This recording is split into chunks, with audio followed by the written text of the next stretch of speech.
he took it off this bishop. And he's threatening this pawn. I don't think he took this right away, because he played here first. The greatest, perhaps the greatest chess player in the world. And now he took the rook. Bobby Fischer, United States, world title contender. Now Black surprised him with this move.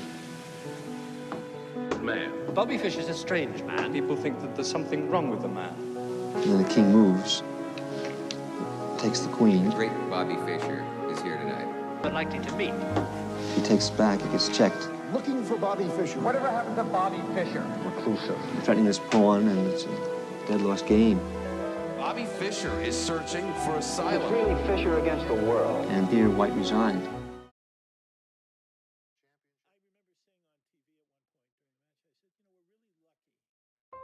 He beat the Soviets at their own game. He vanished at the peak of his fame. Genius or madman? This is the story of Bobby Fischer, the boy who checkmated the world. There's his first move, one knight to king bishop 3. The first game started out with some minor psychological games in the open.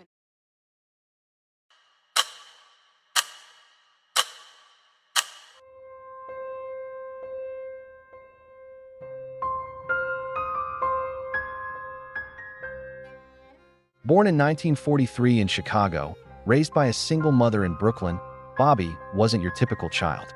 At 6, he learned chess. By 7, he was obsessed. Not interested, obsessed.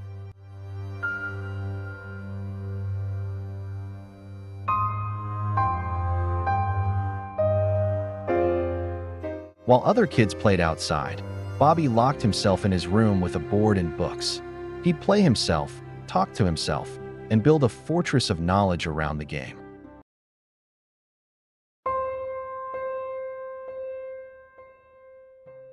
At 14, he became the youngest U.S. champion. Newspapers called him a prodigy. Chess magazines couldn't stop writing about him. But Bobby didn't care about fame. He cared about one thing: the game. He hated school, called it a waste of time, said all he needed was a chessboard and silence.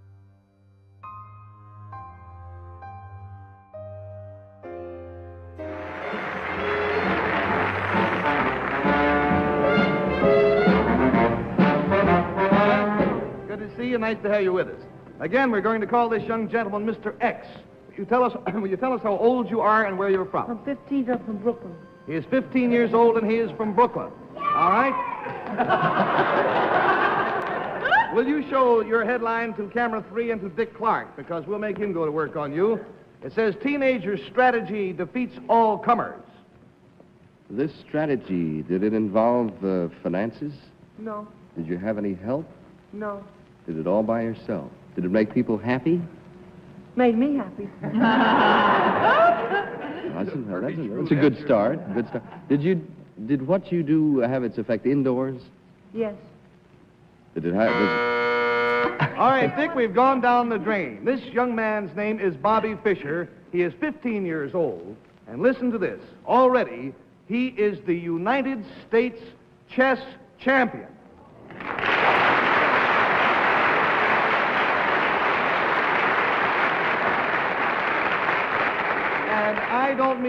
I don't mean teenage champion, youngsters champion. He has defeated the masters. He is the top ranking of the United States champion in chess. And I just think it's fantastic. How long have you been playing? I learned it when I was 6. Wow. When you were 6.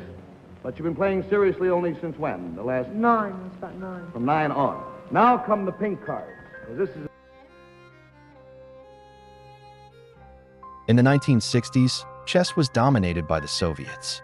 They had state funding, secret training programs, and a factory of grandmasters. Bobby, just himself, one American versus an empire.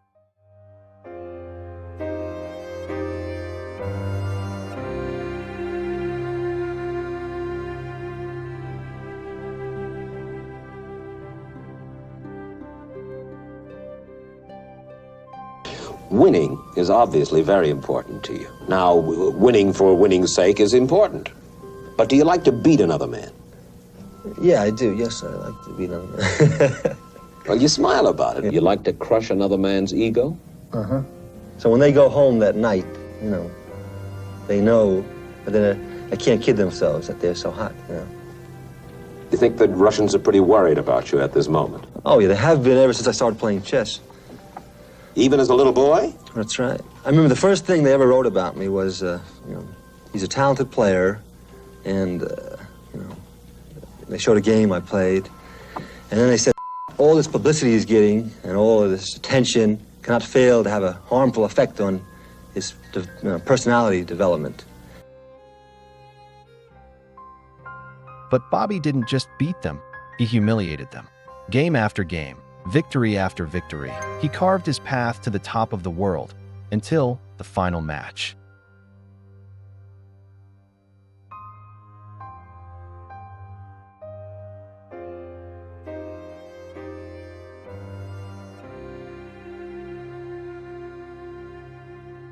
Bobby Fischer of the United States will finally meet Boris Spassky of the Soviet Union in Belgrade, Yugoslavia, for the chess championship of the world. At stake, immense prestige for the Russians, who jealously guard their reputation as the country of the chess masters.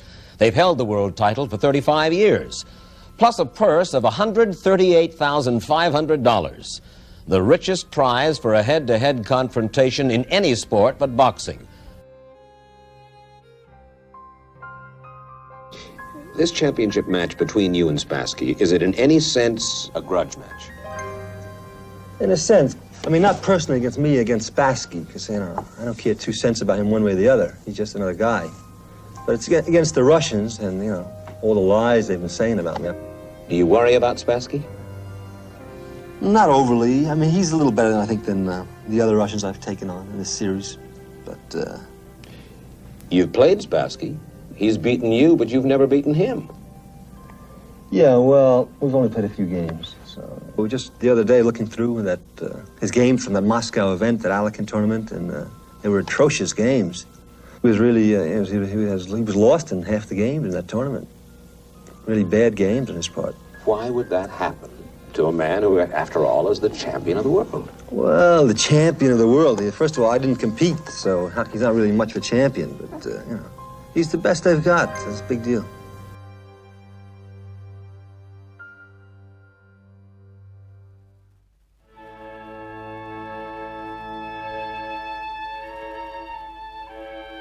Reykjavik, Iceland, 1972, Bobby Fischer versus Boris Spassky. America versus the Soviet Union. But it wasn't just politics. It was personal.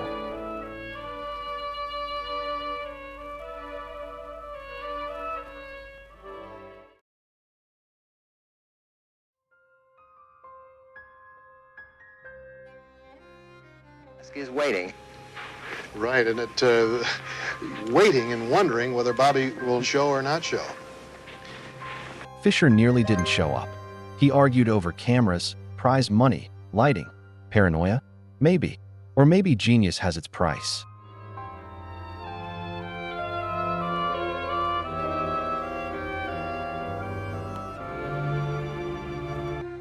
Wait, here comes Fischer, coming on the stage saying that he was caught in traffic, and I think Spassky was visibly relieved. And also perhaps pained. Very non-committal. Now watch, see Fischer turn around here? Yeah. He's checking to see that camera location. And now he goes over to protest those cameras being there. There's Lothar Schmidt in the background. Now, for the first time, we're looking at Bobby Fischer, the man that 8 times has won the United States Open Championship. I remember saying on TV at one point during the match, I said, you know, we're really lucky to be alive at this moment when Bobby Fischer is playing Boris Spassky.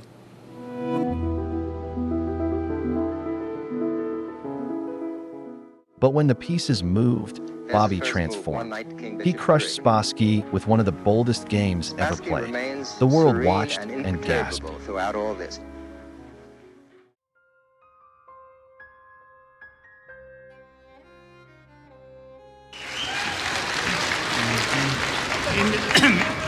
In the name of FIDE, the International Chess Federation, I proclaim Mr. Robert Fischer as the chess champion of the world.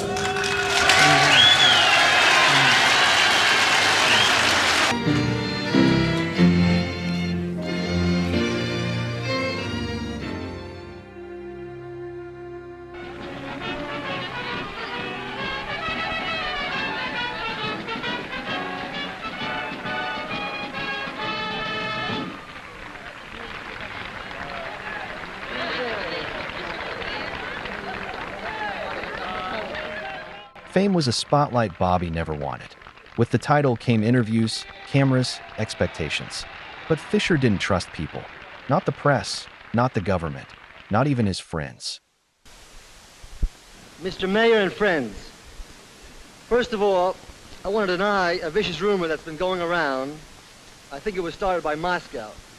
It is not true that Henry Kissinger phoned me during the match to tell me the moves. Okay. Chess is a great game. A game and a sport for the mind.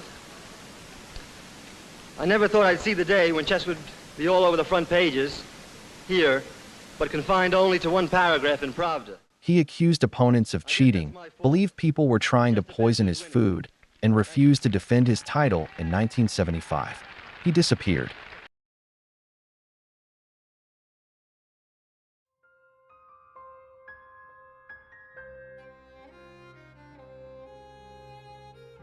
For 20 years, Bobby lived in shadows. No games, no appearances, just rumors. Then, in 1992, he re-emerged, older, angrier, and ready for a rematch with Spassky. But this wasn't the Cold War anymore. The world had moved on. The match was illegal. He violated U.S. sanctions, and America issued an arrest warrant.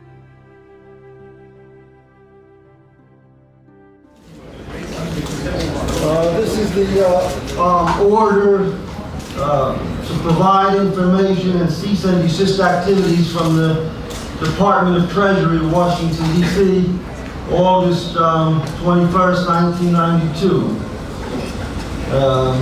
So this is my reply to their order not to defend my title here. In 1992, at the age of 49, Fischer emerged from seclusion. For a $3 million payday, he agreed to a rematch against Spassky. But by playing in war-torn Yugoslavia, Fischer was violating international sanctions. Fischer again defeated Spassky, but after the match, he couldn't return to the U.S. He became a fugitive, hopscotching from Central Europe to the Far East.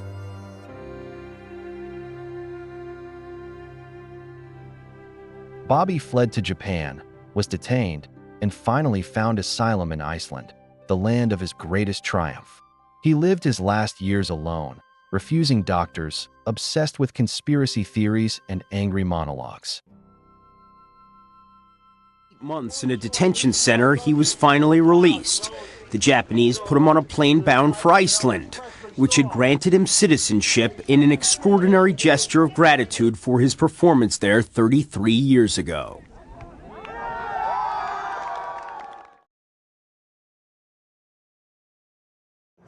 I hate chess. I hate chess, really. You hate chess? Yeah. So you're not planning on claiming the Grandmaster salary? And No.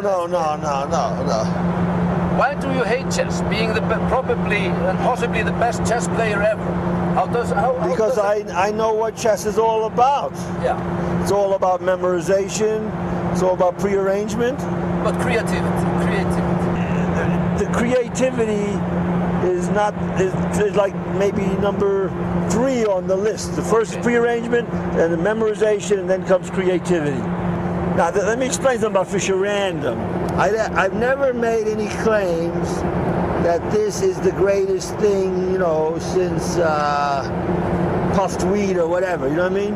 It's basically the same as the old chess, except you get rid of the theory, and it's very easy to remember the rules.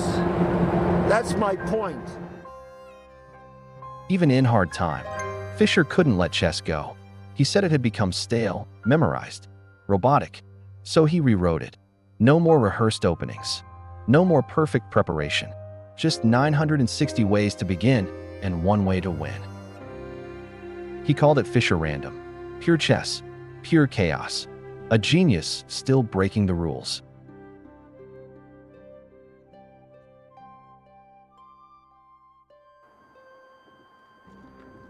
In 2008, Bobby Fischer died of kidney failure. Alone, forgotten by many, but not by chess.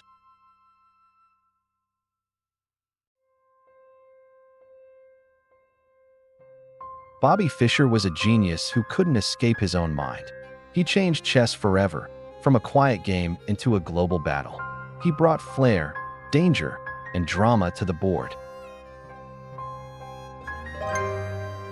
Magnus Carlsen, Kasparov, Nakamura, they all walk in his footsteps, but none walked his path. He was the king who crowned himself, then knocked it over.